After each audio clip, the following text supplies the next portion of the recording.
Section 1. You will hear a conversation between Cindy and Bob. First, you have some time to look at questions 1 to 10. Now listen carefully and answer questions 1 to 10. So, Bob, how many people have said that they're coming on the company picnic? Well, Cindy, we've got 35 definites and another 10 probable. Shall we say 50? I think so. And we've fixed the date for... The 26th, the last Sunday in August. Great. I hope the weather's good. Should be. Now, we have to decide where to order the food from and what kind of things we want. Right. What's our budget? We've decided to go for £10 a head for food and £5 a head for drinks. OK, I got some pamphlets from caterers. What do you think? The most important thing is to make sure that there's a variety of food. We don't want people complaining that they don't like anything. We also don't want food that could deteriorate in the sun. Ice cream, that kind of thing. You've seen these pamphlets. What do you think? Well, I thought Paris Kitchen looked good. The price almost exactly meets our budget, and they seem to have a good variety. I don't know. A friend of mine used them for her company and wasn't impressed. Really? What exactly didn't she like? Well, the food. She said the food was good, but not quite the variety they'd expected. The drinks included some wine, which was apparently not very good. Oh, well, perhaps we need to consider this one, company caterers. Looks a bit pricey. Mind you, I've heard that they are very good. Let me check the price. Yes, £12 a head for food. That's more than our budget. Do you think we could get a discount? Let's see if it says anything in the pamphlet.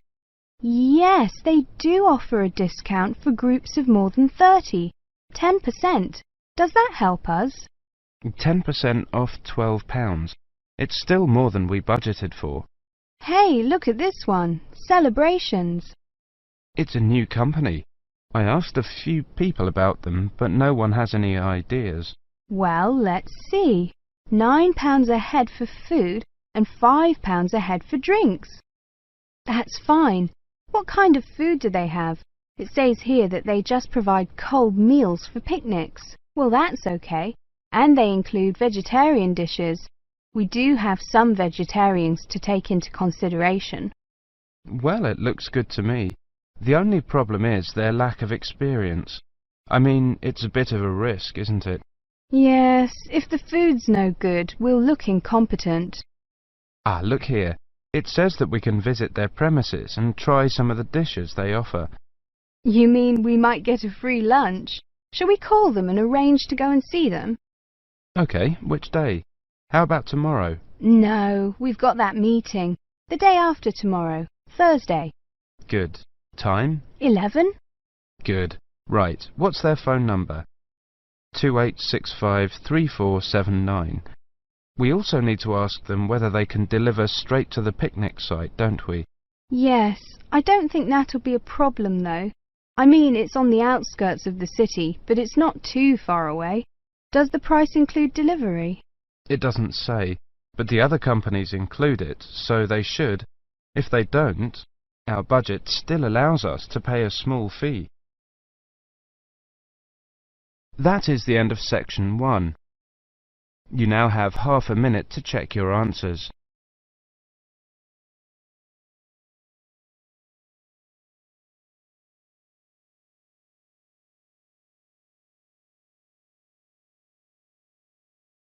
Now turn to section 2.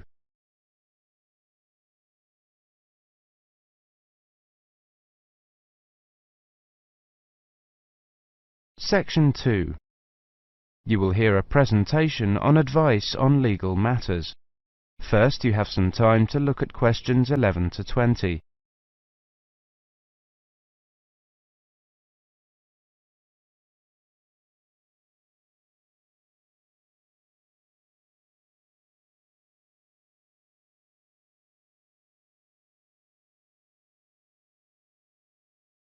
Now listen carefully and answer questions 11 to 20.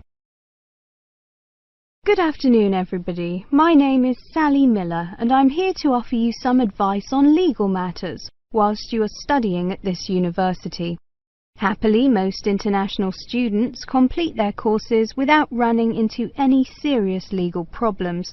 But if you do find yourself involved in a legal dispute of any kind, ask for help. There are two options. First, contact the students' union or welfare officer. Even if they cannot help you directly, they should be able to advise you where to go for help. The second possibility is to contact the Citizens Advice Bureau in your area. You can find them in the local telephone directory. They will be able to recommend a solicitor if you need one, and tell you if there is a local law centre providing free legal advice. They will also be able to tell you whether you can claim legal aid to help pay for any court and legal fees. Let me give you some basic information about the police. The police have the power to stop and search anyone who appears to be behaving in a suspicious manner.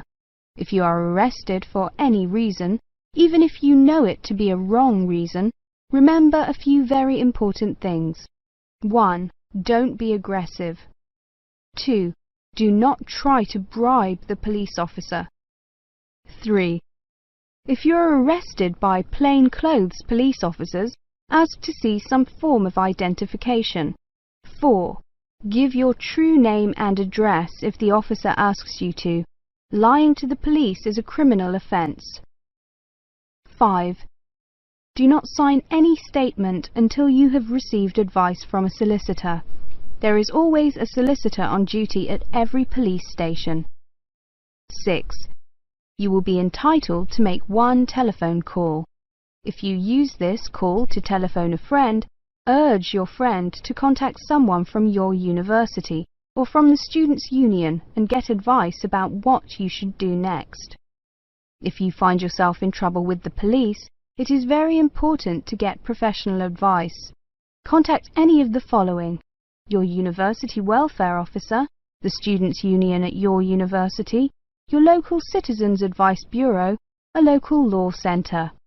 If you are found guilty of an offence, it could seriously damage your position as an international student, so be sure to ask for help as early in the process as possible. Remember, obey the local laws. The laws here may not be quite the same as in your own country.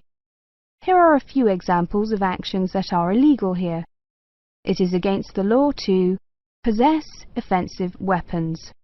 For example, knives, guns, chemical sprays used for personal defense. Even women are not allowed to carry sprays or other deterrents to protect themselves against possible assault, except for rape alarms. Possess or supply hard or soft drugs. Disturb the peace. This is called disorderly conduct.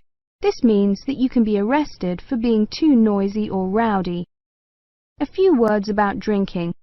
In this country, it is perfectly acceptable for adults to drink alcohol in moderate amounts. For many people, drinking is an established part of their social life. Going out for a drink is how they relax or spend time with friends. If you go to a party or visit people at home in the evening, your host will probably offer you a drink. Often, a lot of university social life can revolve around drinking, especially for undergraduates. Do not be surprised if people arrange to meet in a bar, or if events are held in a pub. But you are not obliged to drink alcohol if you do not want to, even if you are in a pub or at a party where everyone else is drinking. You can always ask for a non-alcoholic drink instead. And if you feel uncomfortable going to places that serve alcohol, explain this to your friends. There are lots of other places where you can meet. If you do choose to drink, remember that you should never drive a motor vehicle after drinking alcohol. It is dangerous, and the police can impose serious penalties on you. Also, remember that being drunk in public is not acceptable either, and the police can arrest you for it. Drugs and alcohol can cause serious problems. Let me repeat that in this country it is illegal to use drugs, except under medical supervision. But if you do use illegal drugs and you develop a problem, There are organisations you can contact. Contact your students' union or your student counsellor. Anyone over 18 years old can legally buy and consume alcoholic drinks in this country, but if you think you might be drinking too much, get help and advice from your student counsellor or your doctor. Again, there are special organisations that can help you with drug and alcohol problems. Contact them. That is the end of section 2. You now have half a minute to check your answers.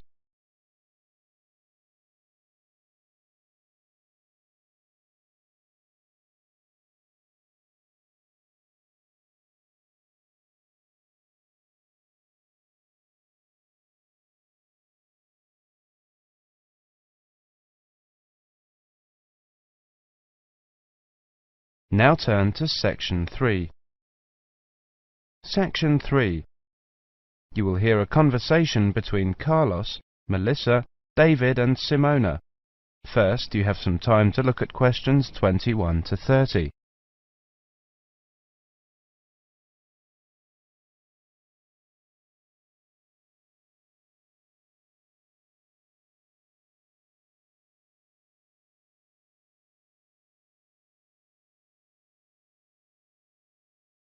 Now listen carefully and answer questions 21 to 30. Okay, everyone.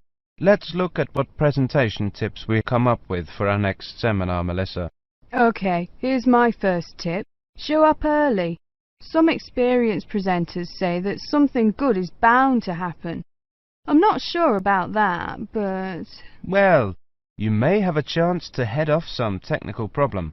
Also, at the beginning, before you actually begin your presentation, people filter in slowly. It's a great time to introduce yourself. Can't argue with that. Simona has some ideas about opening. Have a strong opening. I picked up a few ideas for structuring your opening. First, never apologise. If you're worried the presentation won't go well, keep it to yourself and give it your best shot. Besides, people are usually too preoccupied with their own problems to notice yours. I like that. Open by addressing the following 3 questions. What's the problem? Who cares? What's your solution? Excellent suggestion. David, you've gone quiet. Well, my next suggestion is PGP. That means that with every subtopic, you should move from the particular to the general and back to the particular. Even though the purpose of a subtopic is to convey the general information, bracing it with particulars is a good way to draw attention and promote retention. I've got another one. This might not be a tip so much as a law. Give everyone at least one piece of paper. A piece of paper is a record from your presentation. People can use that to help recall the details of the presentation, or better yet, to tell others about it. The next tip I have is know your audience. This is, of course, a general piece of advice for public speaking. See if you can find out what styles of information a presentation they are most familiar and comfortable with. Adapting your presentation to those styles will leave fewer barriers to the direct communication of your material. I like that idea. We mentioned possible technical problems before. My next point is that maybe speakers should rethink the overhead projector. Is one really necessary? I think that often is, but I agree with your basic point, Simona. Don't use one just because it's there. Maybe a good tip is to consider carefully what you're putting on your slides. Yes, David, that's a very good point to make. Slide content is, well, you don't want too much, too little. Carlos? Good point, both of you. Another point I have is to respect the audience. Don't condescend by dumbing down your lecture. Show them respect by saying what you believe and what you know to be the whole story. I also have a point about humour. I think that humour is generally good, but be careful with it. Humour in a presentation works best when it actually drives the presentation forward. If you find you're using canned jokes that don't depend on the context of the presentation, eliminate them. David? Maybe, Melissa, but always be very careful about jokes that put down a class of people. If you're going to alienate your audience, do it on the merits of your content. Also, avoid masculine or even feminine pronouns as universals. It can be a nuisance to half the audience. As universals, use the plural they. The Oxford English Dictionary has allowed they as a gender-neutral singular pronoun for years. Thanks, Simona. Thinking towards the end, take care with the questions. Many people judge the quality of your talk not by the 20 minutes of presentation, but on the 30 seconds you spend answering the question. Be sure to allow long pauses for questions. 10 seconds may seem like a long pause when you're at the front of the room, but it flows naturally from the audience's point of view. Let people know you believe your material. Speak with conviction. Believing your subject matter is one of the best ways to speak more effectively. Finish early, and something good is almost bound to happen. If nothing else happens, people will be able to leave early, and suddenly they'll have an extra couple of minutes to do things they didn't think they'd get to. People will really like you if you do that. I think we have missed the key point. Practice. Practice over and over and over. If you can, record your presentation. Play it back and watch yourself. You'll discover 1,000 horrible things you never knew about yourself. Now watch it again without the sound. Why are your hands flying around like that? Now listen to it with the picture. Get rid of those ums. Now watch it at twice the normal speed. This emphasizes low-frequency cycles in your gestures. David, those were excellent points. I have one more, something quite simple, but often overlooked. I read that the two most dehydrating things you can do in a modern civilization are live presentations and air travel. I don't know if it's really true, but the message is that the way to stay sharp is to drink a lot of water. Take care of your body, especially your voice. If possible, avoid alcohol too. So, we've got to organise these points now. That is the end of section 3. You now have half a minute to check your answers.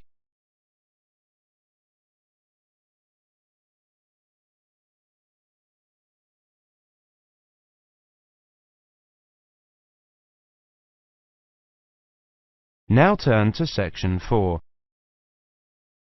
Section 4. You will hear a monologue on the subject of the Celts.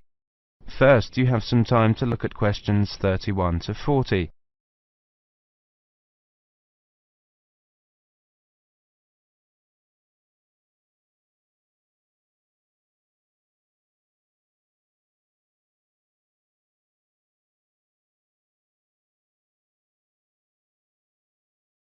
Now listen carefully and answer questions 31 to 40. Welcome to this introductory lecture on the Celts. Who were the Celts? The Celts were an Indo-European group, that is, related linguistically to the Greeks, the Germanic peoples, certain Italic groups and peoples of the Indian subcontinent. They arose in Central Europe at the beginning of the first millennium BC, and were an iron-using and horse-rearing peoples. By the end of the first millennium BC, their cultural group had spread up and down the Danube and Rhine, taking in Gaul, Ireland and Britain, across Central Europe into northern Italy and northern Spain. Their roaming across Europe led some of the Celtic tribes to sack Rome in 390 BC, creating a fear of the northern barbarians that was to haunt Romans for hundreds of years to come. The Celts are defined archaeologically by the type sites of Hulsat and Latene, the former being taken to relate to an earlier phase of cultural development. Hulsat, an ancient salt mining area, was excavated from 1876 onwards by the Viennese Academy of Sciences, and provided the first classification of the prehistoric Celts. In 1858, the waters of Lake Neuchâtel in Switzerland sunk to a low level, revealing a large prehistoric settlement with a huge number of surviving artifacts. The nearby town of Latene gave its name to the second phase of Celtic cultural development. However, please note that these phases overlap through time and are defined according to geographical area. Let's look at each of these, taking the Hallstatt first. Hallstatt culture is characterized in 4 stages. A and B were during the Late Bronze Age, from about 1200 to 700 BC. C was in the Early Iron Age, from about 700 to 600 BC. D was from about 600 to 475 BC. The Hallstatt culture spanned Central Europe, with its centre in the area around Hallstatt in central Austria. There were 2 distinct cultural zones, the eastern and the western. At the start of the period, long-distance trade was already well established in copper and tin, the basic requirements for manufacture of bronze. From about 700 BC, trade in iron also became established. The Hallstatt area also already controlled the trade in salt, crucial when there were few other means to preserve food. Control of these 2 crucial trade goods, iron and salt, provided the basis for the accumulation of wealth and influence. From 800 BC, some burials of rich people can be identified in Central Europe, with grave goods such as wheeled wagons and iron swords. Hallstatt C saw the construction of fortified hilltop settlements to the north of the Alps. These had burial mounds holding very high-quality goods, such as vehicles and expensive imported treasures. By the time of the Hallstatt D period, these increasingly extravagant burial mounds were clustered around a few major hill forts to the southwest of the region. This suggests a development and a concentration of wealth and social power, possibly based on the development of Massilia, present-day Marseille, as a Greek trading port.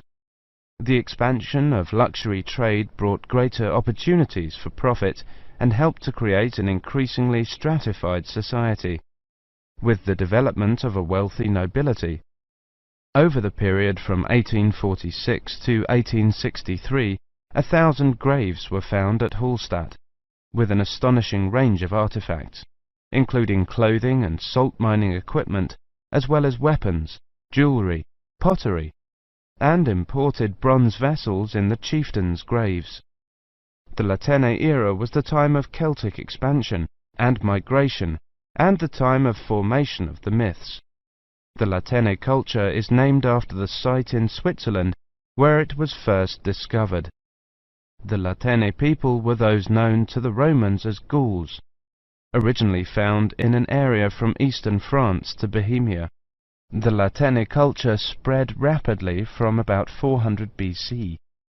The Latene Celts settled in Spain in 450 BC, in northern Italy in 400 BC, invaded Rome in 390 BC, invaded Greece in 279 BC, invaded Galatia in modern Turkey in 270 BC.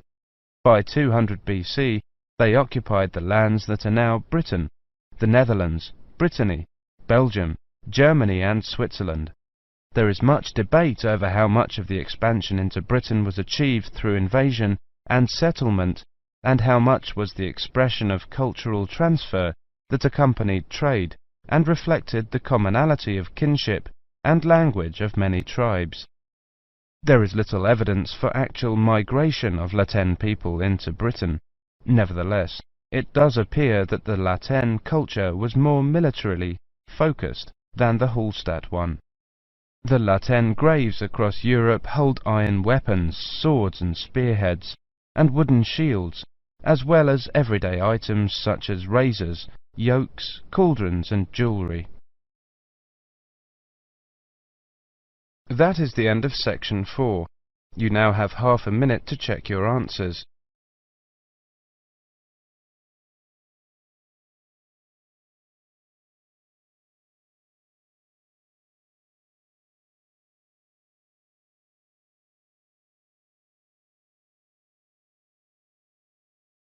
That is the end of the listening test. In the IELTS test,